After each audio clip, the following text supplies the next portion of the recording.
CCN news एक पाऊल महाराष्ट्रासाठी। बुलढाणा जिल्ह्यात इंधन टंचाईच्या अफवांमुळे ठिकठिकाणावरील पंपावर इंधनासाठी ग्राहकांनी गर्दी केली असल्याचं पाहायला मिळत आहे। तर चिखली येथील एका पंपावर ग्राहकाने चक्क 200 लिटरची पाण्याची टाकी विकत घेऊन पंपावर आला आणि टाकी भरून डिझेलही घेऊन गेला असल्याचा प्रकार घडलाय। तर इतरही ग्राहक पंपावर मिळेल ती प्लास्टिक डबे घेऊन रांगेत लागलेले दिसले।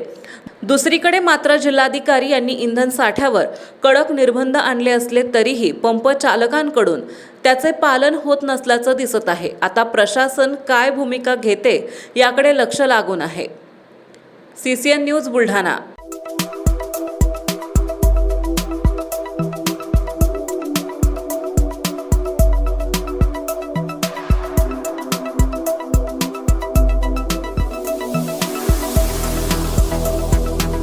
तसेच आपल्या भागातील महत्त्वाच्या बातम्या पाहण्यासाठी CCN न्यूज डेस्क चॅनलला सबस्क्राइब करा आणि बेल आयकॉन प्रेस करा।